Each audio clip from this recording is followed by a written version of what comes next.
All right, what's up, my brothers? So in this video, we're going to be dealing with the controversial issue of men not getting enough sex in a marriage or a long-term relationship. It generally happens in a marriage. I've talked to loads of guys about this on consults. I got a conversation here that I'm going to read to you in a second and provide some feedback to sort of frame the struggle as many men have it. Those of you that are married that are dealing with this, listen up. Those of you that are contemplating marriage, listen up, because this happens to a lot of guys. Anyway, this dude says he's 30, calls his wife his partner.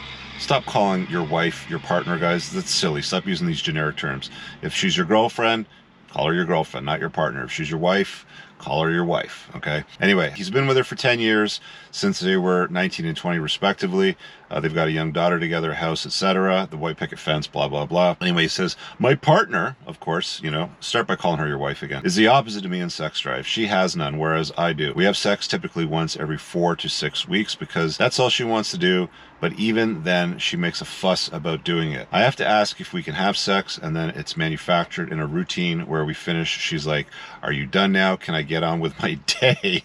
Which is weird in itself. Yeah, I made a sexual remark on the weekend, and she responded with, when our daughter is at preschool, we can. Anyway, today is that day, so I made a move on her, and she was like, no, I always feel so forced to have sex, and I have no desire, end quote. At which point I say, okay, well, if you don't want to, we don't have to. Anyway, he says, edit, within the last 6 weeks, I've taken my family on an all-inclusive holiday to Cuba for 2 weeks.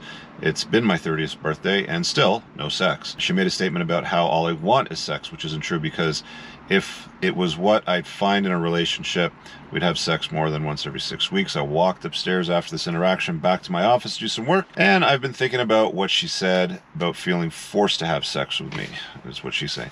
It's not right, and I don't really know how to combat this and these words. Do I just give up about ever having sex and just accept that it's likely going to have sex 5 to 10 times a year? Is there any way for me to improve this relationship? Well, I have some answers for you. Well, as a level of some comfort and maybe understanding on the subject, one of the most popular terms that guys search for that are married is, how do I get my wife to have sex with me, or how do I get my wife to bang me? Things like that, some version of it, because it's a struggle that a lot of guys deal with. And look, at the end of the day, some of it's on you and some of it's on her. So let's talk about the stuff that you can control, and of course deal with the stuff that you can't control, in the sense that you ain't gonna control it. So let's go back to you. Usually what I find in situations like this, and this guy didn't talk about it explicitly, but there's always some indication somewhere that you as the guy aren't the same dude that she knew 10 years ago, 7 years ago, whatever it happened to be when you first got together, but something's changed in you. Because a woman that is enthusiastic about you and enthusiastically wants to have sex with you, you know, 7, 10 years ago, for example, there's really no reason why that can't continue into time. It will go down a little bit, but there's no reason why she wouldn't want to enthusiastically bang you on a long-term basis. So one thing that you got to understand is that this is not a problem that just you are dealing with. A lot of men deal with the, I'm not getting laid in my marriage. It is a very popular search that guys use online. How do I get my wife to bang me? Why won't my wife have sex with me? A lot of men, you know, will go and resort to porn. Some guys will resort to going outside of the marriage and cheating, you know, to get their exercise there. We'll deal with options in a little bit, but one of the common denominators in many of these equations is, if you've changed over time, you've gotten lazy. There's also the concept of beta-tization through 1,000 concessions. And that's a big turn off, you know, to women. I talk about this in my book as well. But essentially, it starts with simple stuff like, hey, Rich, don't brush your teeth over there. You're going to get toothpaste on the toilet. Hey, Rich, pick up your socks and put the dark socks in the dark hamper and the white socks in the white hamper. And most women at this point in the comments will be like, well, that just makes normal sense. Fine. But what women don't understand, and they're not doing this intentionally to beta-tize you guys, is they're putting you through this sequence of shit tests, you know, essentially, where they're like, do this and then do that and do this and do that. And it gets to the point where after a few years of that relationship, you've basically given her a stamp, and every time she says something like, do this, like, yes, yes, yes, yes, yes, you just stamp everything yes. And women don't like yes men. They really don't. They'll tell you that they want you to be more agreeable and do everything they say to do within their parameters and all that bullshit, but at the end of the day, they don't like yes men. So when there's a conflict between what women say and what they respond to, believe their response and their behavior, don't always believe what they're saying. So just some clarity on that. So the beta-tization process is a reality. Most men go through it. It's unknowing. The vast majority of men in long-term relationships go through betatization because they will be shit tested. They will be asked and told to do certain things, you know, for the sake or the brevity of the relationship or the marriage and how they run their lives, sort of stuff like that. It's not to your advantage, men. Be somewhat disagreeable. You do not need to agree to everything. You don't have to be a yes man. In fact, it's to your advantage not to be. You should be leading the relationship at the end of the day, but that's another conversation completely. So there's the betatization component. Don't go through betatization through 1,000 concessions. Learn to say no. And this is actually a really good test when you're dating her early on. Tell her no. When she asks you to do something, even if it's somewhat reasonable, just say no and see how she responds to it. You know, is she going to be okay with her not always getting her way? Because that's what you have to do to not go through betatization through 1,000 concessions, is be able to say no from time to time and hold some firm ground. So there's that. The other component of it too is a lot of guys, as they get in a LTR and they get comfortable, they sometimes get lazy, you know? And I've always told guys it's incredibly important to chase excellence in your life. You know, you really can't relax or retire as a man. Being on some sort of purpose, some sort of grind, and we don't do this for women, by the way, for those of you that are like, oh, he's just a pussy beggar or whatever. No, you do it for yourself, bozo. You do it for yourself so that you are the best version of yourself, so that you're always on the ground running, you're always leveling up, and you're getting things out of your life that you want. You have to hustle, you know? I know that not everybody's always built for this, fine, but you have to have some degree of hustle in your life. You have to have some pep in your step. What most guys do is they get married, they start packing on some weight, they start eating some shitty food, they stop going to the gym, they stop playing the extracurriculars that they used to do when they would play hockey with the boys on Monday night and soccer on Thursday night, sort of thing. And, you know, in some cases it's because the family, or maybe she's making, you know, certain demands of you. You have to do this with the family, you have to do that. And we have this now on Monday night, so you can't play hockey. That's part of the betatization, by the way. So, you know what to do with that, because we just talked about that earlier. But don't let yourself get lazy and fat. Don't let yourself get poor. Don't be incompetent. One of the big complaints that I heard from quite a few women, you know, in the past as well, is they can't stand it when a guy just does nothing, you know, with their spare time outside of work. Well, all he does is he just sits on the couch and watches sports, and he has Cheeto dust all over his shirt and his clothes, and he's a bum and blah, blah, blah, and all this sort of stuff. Yeah, she's not going to be turned on by that, right? You know, just going to your 9-to-5 job or whatever it happens to be and coming home, and then, you know, like the mortgage is being paid sort of thing. You can't sit around on your ass all day doing nothing with your life and your time. Be on a purpose, be on a grind, make some money, make sure your health is taken care of, maintain the 1.62 goal to ratio. Because at the end of the day, if the marriage or the relationship isn't going to work out and you have to untie the knot or you have to get out of it, you want to hit the ground running. You don't want to be stuck in a situation where, you know, you're getting divorced and you're like 350 pounds and 5'10", and you're not going to be able to do anything with yourself after that because you're out of shape. There's no woman that's going to look at you if you're a, you know, 40-year-old guy that's basically big and fat. They just don't generally want that, and just average, you know, as well. So you're doing all this stuff for you, not for, you know, retaining her or to entertain her or any of those things. This is for you, and it's on your terms and, you know, within your boundaries. So there's that, right? So I guess dealing now with the, well, what do I do if I'm stuck in a marriage where I'm not getting laid and I'm making all these advances and nothing's happening? Well, I'll put it this way. I think my bud Ryan at one point made it very, very clear that she doesn't own your D. She's got first rights to it. Now, some might say, well, that's unreasonable because you've committed to her in a marriage. Well, yeah.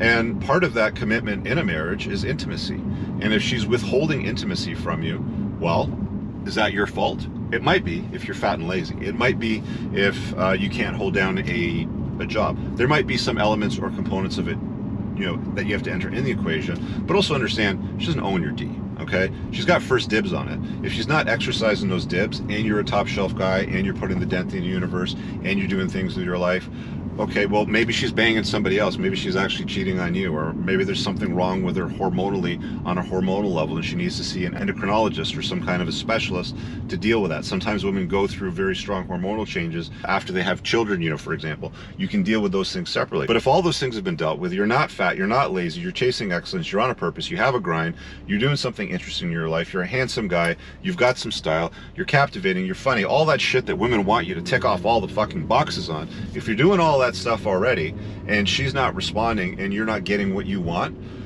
guys, lots of dudes go out of the marriage, you know, and I wouldn't blame them, you know, at that point. You can also untie the knot, you can get divorced and move on that way. You know, I've seen certain, you know, scenarios, and again, I've coached thousands of guys now. I've seen everything from guys that are just like, well, if you're not going to bang me, then I'm just going to bang somewhere else, and she's like, that's fine. I don't want to mess up this family. I don't want to screw up the kids. I don't want to, you know, live in separate houses. You know, I like your family. I like the dog. I like everything that we have. And she's just like, just don't embarrass me. Just make sure a woman doesn't show up on the front door, knock, knock, knock. Hey, guess what? I'm pregnant with Bill's kid. And, you know, then I got to deal with that embarrassment, all the bullshit that ties around it.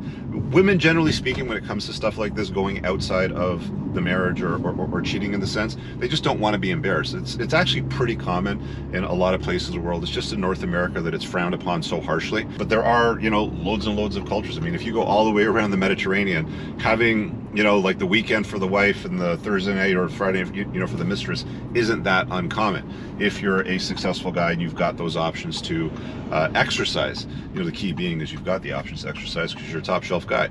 So there's that potential as a solution. I don't think negotiating desire with her is a good idea. I've talked about this many times. I think a woman needs to have genuine burning desire for you. If it doesn't exist, you can't manufacture it. You can't force it on her. You can't negotiate it with her.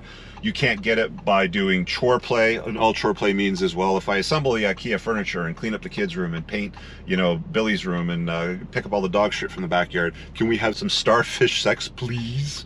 Right? Like, this is something that you don't want to deal with. It then becomes a level of sex which is considered to be transactional rather than validational. Validational is genuine burning desire. Validational is she will drive 3 hours to come and see you on a work night and, you know, bang the shit out of you just to get that fixing. That's validational. Transactional is I'm going to do all of these things just to get a little bit of starfish sex, right? Or in some cases, guys pay. That's also transactional when you're paying for it, right? You know, with a brothel or prostitute or whatever. So there's that, you know, component. And there's guys that, you know, scratch that itch that way too. They'll go to, you know, they'll just go to the old rub and tug, or they'll go to a brothel or whatever. There's a place in the world where that's legal and you can go and do all that stuff too. So it's entirely up to you on what path you want to take. But the first question I would ask is, did you go through betatization through 1,000 concessions? If you did, it's very, very difficult to fix, you know, if not nearly impossible. So there's that. If you didn't go through betatization, it's not like you're not going to go through it. It's really just boiling down to what extent are you going to go through the betatization. That's the reality of the story for most men. It's not if, it's to what extent. Okay, so just keep that in mind. So deal with the betatization part as well. Do not try to negotiate desire. Therapy generally doesn't work for most people. What most people find out if they go to couples counseling or couples therapy, there's a lot of blame games, and, you know, they'll sit down in front of the counselor for months and years, you know, in some cases trying to hash out the details or to negotiate some realm of agreeability, and all you're ever going to get is maybe a little bit more frequent starfish sex, and you're going to have to deal with a whole bunch of bullshit. It generally doesn't work. Genuine burning desire is organic. It is not negotiated. It is not done in front of a therapist.